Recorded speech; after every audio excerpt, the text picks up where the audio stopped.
Kita lanjutkan. Bismillahirrahmanirrahim. Kitab tafsir, kitab tentang tafsir. Fi abwabil haji wal umrati, di dalam beberapa bab haji dan umroh.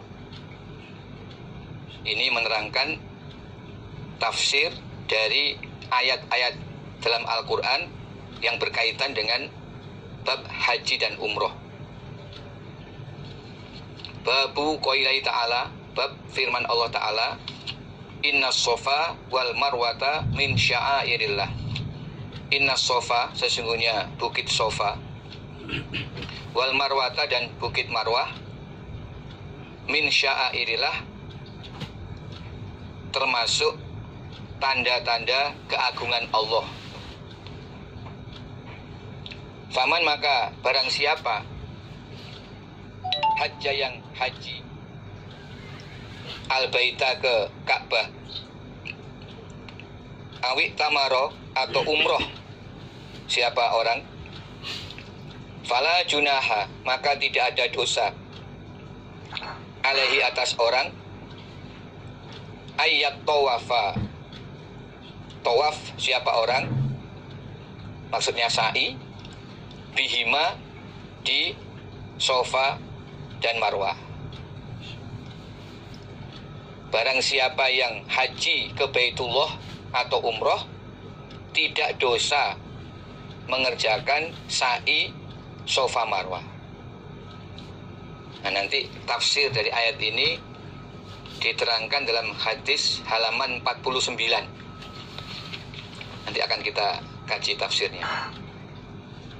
Waman, dan barang siapa tatawwa'a, yang beribadah sunnah, maksudnya umroh sunnah atau haji yang sudah pernah mengerjakan kewajiban haji, berarti haji yang kedua kali atau haji yang ketiga kali, khairan, pada kebaikan, fa innallaha, maka sungguhnya Allah, syakirun, zat yang mensyukuri, alimun, lagi maha mengetahui.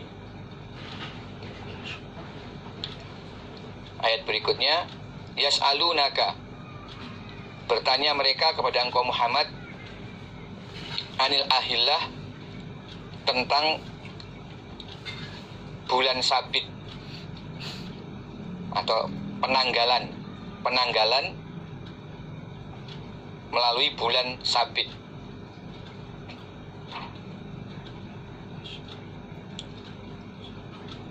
Kul, jawablah Muhammad, hiya, adapun penanggalan,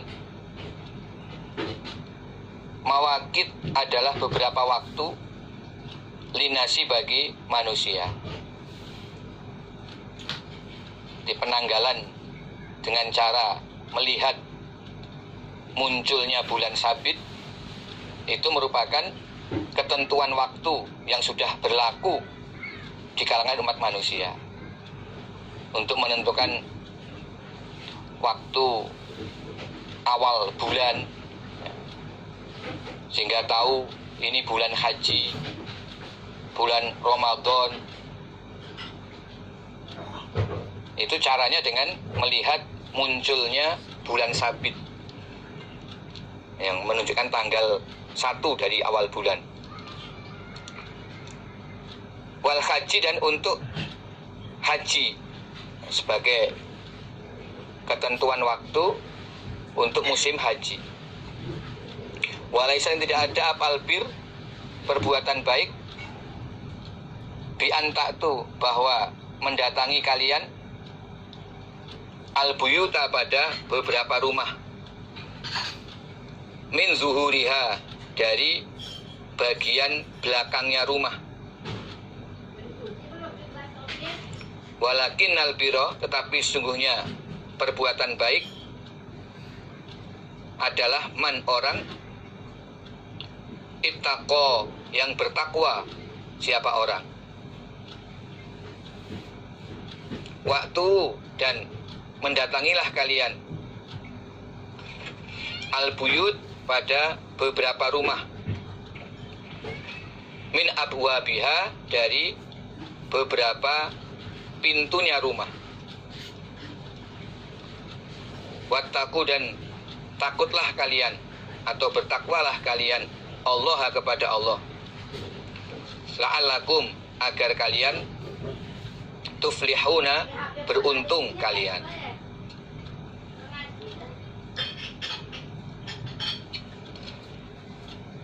Walaisal birru bi an ta'tul buyuta min zuhuriha. Perbuatan baik itu bukan dengan kamu pulang dari haji lalu mendatangi rumah dari bagian belakangnya rumah. Jadi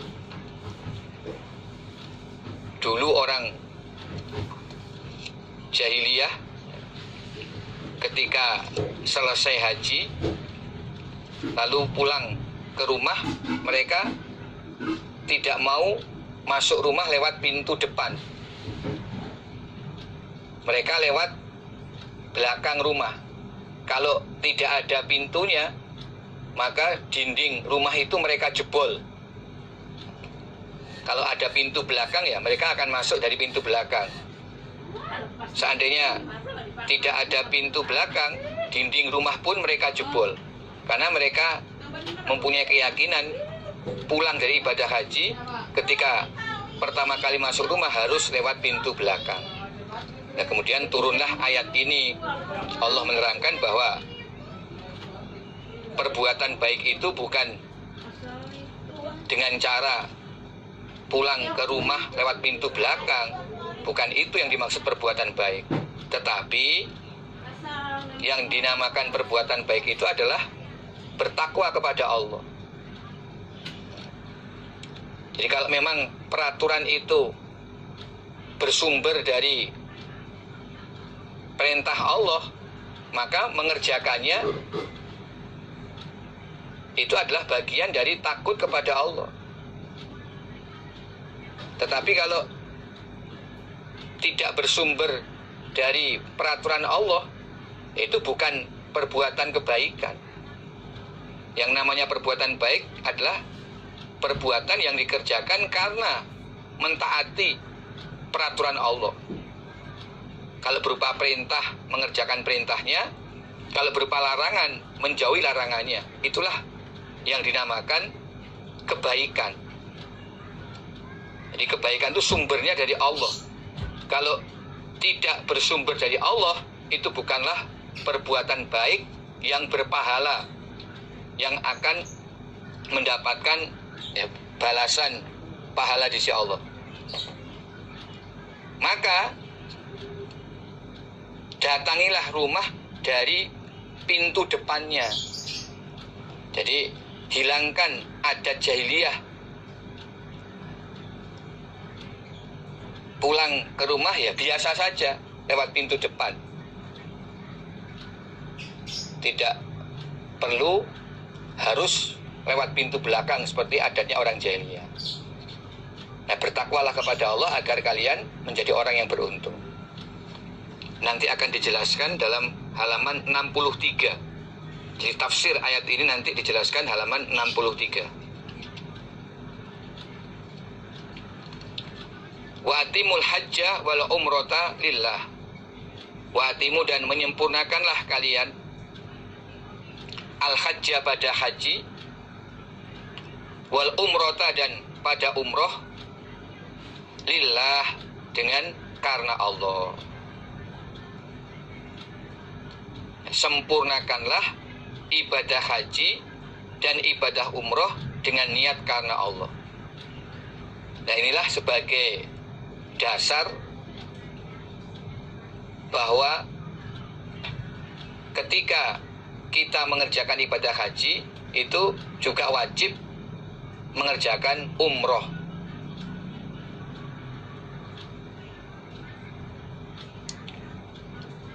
Jadi dari hadis yang sudah kita kaji tadi, yang diterangkan oleh Jabir, itu ada dua praktek. Yang pertama haji qiron yang dikerjakan Nabi. Haji dan umrohnya digabung sekaligus dalam satu niat ikhram. Maka niatnya labbaik Allahumma hajjan wa umrotan. Kemudian yang kedua, haji tamattu. Haji tamattu, makna tamattu bersenang-senang. Artinya ketika perjalanan haji itu sempat lukar di dalam bulan haji. Berarti mengerjakan ikhram umroh lebih dahulu, sehingga selesai sa'i lukar.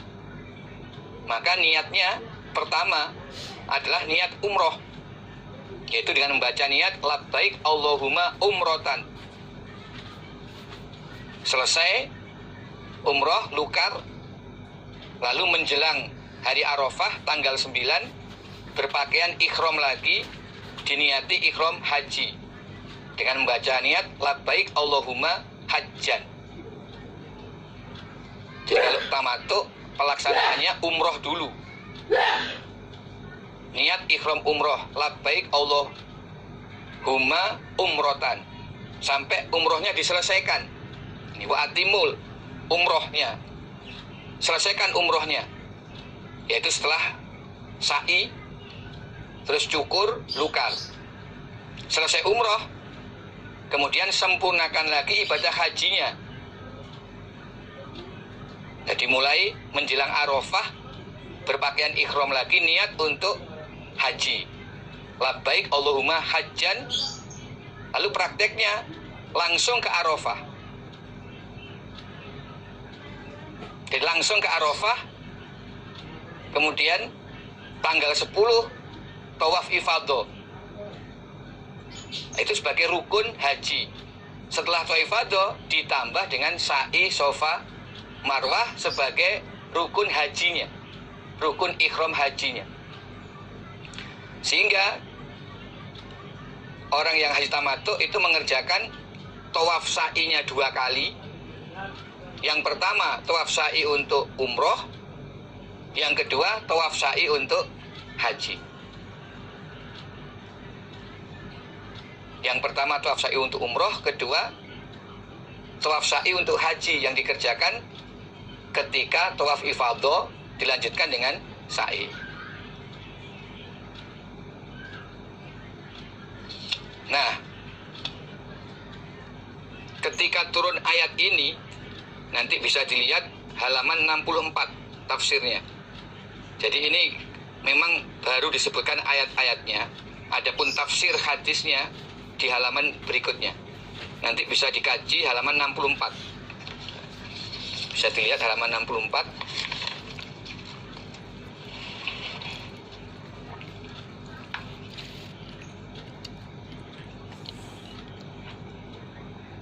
Dalam hadis itu diterangkan ada seorang laki-laki